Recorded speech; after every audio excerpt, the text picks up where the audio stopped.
Welcome to lesson 1.1, first lesson in our first unit. This lesson is on parent graphs. So we're going to start out today by just going over the basic parent graphs that you may have heard of in the past, or we're going to talk about a lot this year. Now, when I say parent graphs, basically what I mean, aka, is the most basic form of each graph. What this means is this graph is not transformed in any way. So next lesson we're going to be talking about transformations and translations, moving a graph, stretching a graph. Parent graphs don't have any of that. They're just the most basic form of each graph. These graphs are usually good to memorize because they come up a lot. So let's just briefly go through each one of these. We're going to start with the constant graph. This graph is a straight horizontal line. Constants are always a straight horizontal line. The equation is f of x equals c, where c can be any number.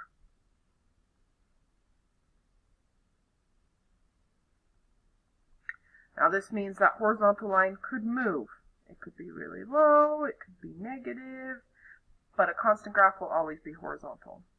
Linear, your basic linear you've been hearing about since junior high, f of x equals x. No transformations, no anything. Absolute value, you've probably also seen before, has that V shape that we've been looking at, and the equation has those absolute value bars in it.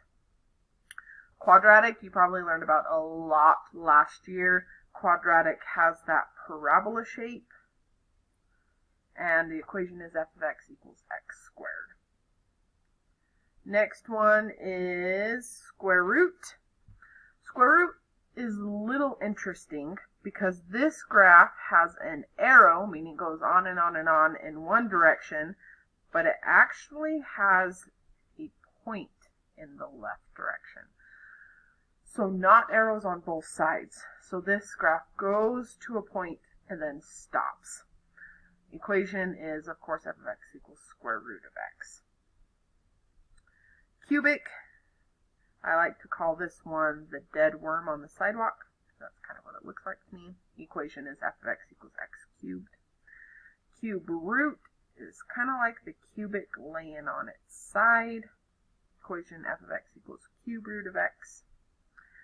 This one, a lot of different names, reciprocal, inverse, rational. I will refer to it as the rational in this class. If it looks super weird to you, don't stress out about it too much right now. We will talk about rationals a lot in the future. Biggest thing to realize is that a rational has asymptotes. So quick reminder for you, an asymptote is a line that the graph gets closer and closer and closer to, but never actually touches. We always draw asymptotes by a dotted line like I did here. Now, the reason these are called rationals is because if you look at the equation is 1 over x. If you remember back to elementary school when you learned about rational numbers, a rational number is any number that can be written as a fraction. So a rational equation is any equation that can be written as a fraction. Another kind of rational that we have, there we go, that's where I am, is this one, 1 over x squared. I like to call this rational quadratic because we have a quadratic in the denominator instead of a linear. Now, real quick, look at this graph comparing it to the last graph. The only difference is that the whole graph is now up instead of up and down. What do you think makes it do that? Why is it that this graph is only in the top half, not both like the last one?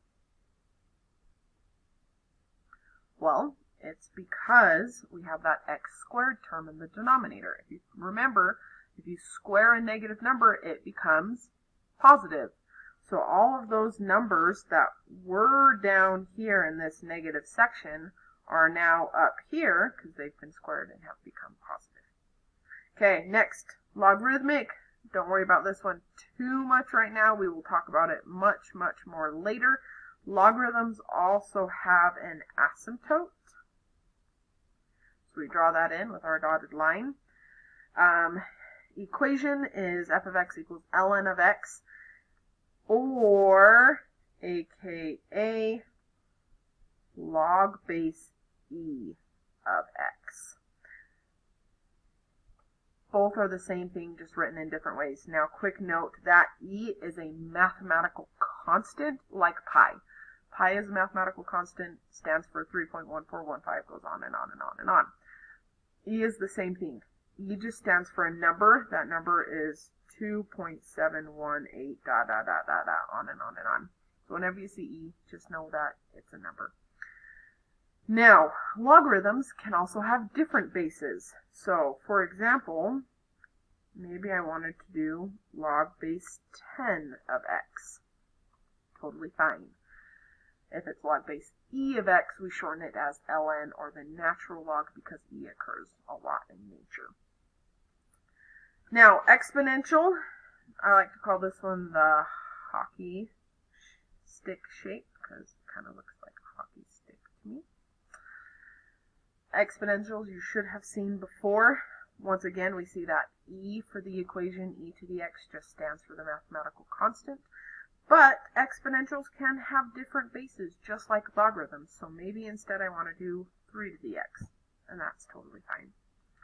Greatest integer or step function, don't worry about this one too much right now. We're not going to talk about it a whole lot. It looks kind of funky, but essentially integer means whole number, so it has a step for each whole number. It can be written using these kind of funky double brackets, or you might also see it like that. That's how we write it in calculus. Last ones are our trig functions. We have sine of x, cosine of x, tangent of x. We'll talk about these a lot more later as well. But quick note just to help you remember them. Sine, I remember it because it has that S wave going on. Sine S. So let's help you know sine. Cosine has a little C wave going on. C, cosine. Now I'm using that word wave. That happens a lot in trig functions. Trig functions are always periodic, meaning they have a period that repeats over and over and over and over. So you see this S wave, and then that wave, that S repeats itself. Same with the C wave, that period repeats itself. It's just the same shape. Now same with tangent. Looks a little different, but we still have this shape, this hourglass shape, that gets repeated over and over and over, that periodic shape. And notice that tangents have asymptotes between each shape, each period. So, those are your basic graphs. We'll now move on to the assignment, where we'll identify these graphs and talk about domain and range.